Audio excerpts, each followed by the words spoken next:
नमस्कार, मैं हूं गीतिका पांडे और आप देख रहे हैं मध्य प्रदेश का number 1 news channel clean news MP. चलिए देखते हैं मध्य प्रदेश की सभी शाम तक की मुख्य खबरें फटाफट अंदाज में।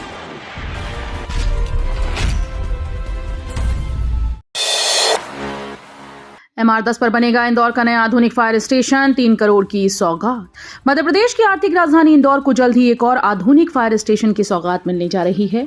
MR10 क्षेत्र में करीब 3 करोड़ रुपए की लागत से यह अत्याधुनिक फायर स्टेशन बनाया जाएगा।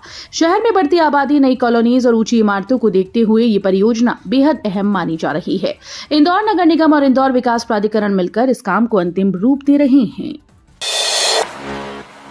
भोपाल से धनबाद चौपन तक नई एक्सप्रेस ट्रेन, मध्य प्रदेश को बड़ी रेल सौगात। डॉक्टर मोहन यादव ने भोपाल के मुख्य रेलवे स्टेशन से भोपाल धनबाद चौपन एक्सप्रेस को हरी झंडी दिखाकर रवाना किया।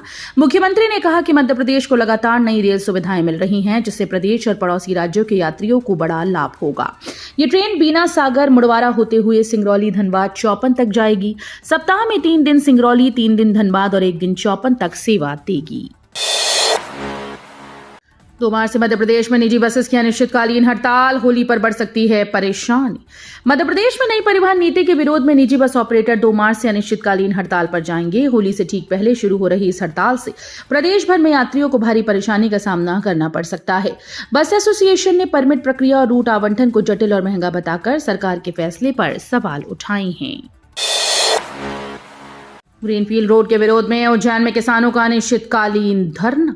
उज्जैन में ग्रीनफील्ड रोड परियोजना के खिलाफ किसानों का बड़ा आंदोलन शुरू हो गया। करीब 90 गांव से सैकड़ों किसान ट्रैक्टर ट्रॉलीज में राशन और बिस्तर लेकर कलेक्टर कार्यालय पहुंचे हैं और अनिश्चितकालीन धरने पर बैठ गए हैं। किसानों का कहना है कि ये सिर्फ जमीन नहीं बल्कि उनके भविष्य का सवाल है। उज्जैन इंदौर और उज्जैन जावरा मार्ग के लिए प्रस्तावित अधिग्रहण से वे अपनी ही जमीन पर बनी सड़क का उपयोग नहीं कर पाएंगी। इंदौर में 2 मार्च को रोजगार मेला, 250+ पदों पर सुनहरा मौका। इंदौर में युवाओं के लिए 2 मार्च को बड़ा रोजगार मेला आयोजित होगा। जिला प्रशासन और जिला रोजगार कार्यालय के द्वारा पोलो ग्राउंड स्थित परिसर में सुबह 10 बजे से दोपहर 3 बजे तक ये मेला लगेगा। युवा संगम कार्यक्रम के तहत आयोजित इस मेले में 250 से अधिक पदों पर भर्ती की जाएगी। 40 वर्ष तक के अभ्यर्थी इसमें भाग ले पाएंगी। जनगणना 2027 में बड़ा बदलाव, अब नागरिक खुद भर सकेंगे अपना डेटा। ग्वालियर में जनगणना 2027 की तैयारियां शुरू हो गई। कलेक्टर रुचिका चौहान की अध्यक्षता में आयोजित बैठक में बताया गया कि इस बार नागरिक वेब पोर्टल के जरिए 34 बिंदुओं पर अपनी जानकारी स्वयं भर सकेंगे। इसके बाद प्रगणक घर घर जाकर विवरण का सत्यापन करेंगे। प्रशासन ने स्पष्ट किया है कि दी गई जानकारी पूरी तरह से गोपनीय रहेगी और इसे किसी कानूनी साक्ष्य के रूप में इस्तेमाल नहीं किया जाएगा। SIR पर भाजपा सख्त, निर्वाचन आयोग को देगी सुधार के सुझाव। मध्य प्रदेश में विशेष गहन पुनरीक्षण अभियान यानी SIR के काम को लेकर भारतीय जनता पार्टी ने नाराजगी जताई। पार्टी अब भारत निर्वाचन आयोग को पत्र लिखकर सुझाव देगी ताकि अन्य राज्यों में ऐसी गड़बड़ी ना हो।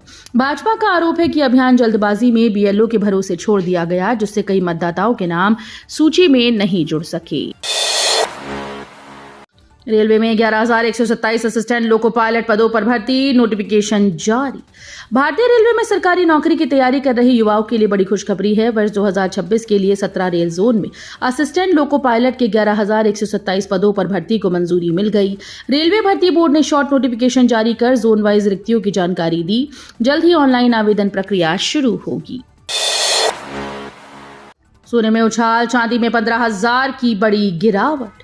सराफा बाजार में फिर उतार चढ़ाव देखने को मिला। मंगलवार सुबह सोने की कीमत में 430 रुपए प्रति 10 ग्राम की बढ़त दर्ज की गई। वहीं चांदी के दाम में 15,000 रुपए प्रति किलो की बड़ी गिरावट आई। इससे पहले 23 फरवरी को 24 कैरेट सोना 1,61,500 रुपए पर बंद हुआ था, जबकि चांदी 3 लाख रुपए प्रति किलो के स्तर पर थी। MP में मौसम का फिर पलटा मिजाज, फरवरी में चौथी बार ओले बारिश। मध्य प्रदेश में मौसम लगातार करवट बदल रहा है। ऊपरी हवा में बने चक्रवात, परिसंचरण और द्रोणिका के असर से 20 से ज्यादा जिलों में आंधी, बारिश, ओलावृष्टि दर्ज हुई। श्योपुर, शिवपुरी, ग्वालियर, रीवा समेत कई जिलों में हल्की से मध्यम वर्षा हुई। शिवपुरी, टीकमगढ़, सिंगरौली में ओलावृष्टि से गेहूं और चने की फसल को नुकसान पहुंचा।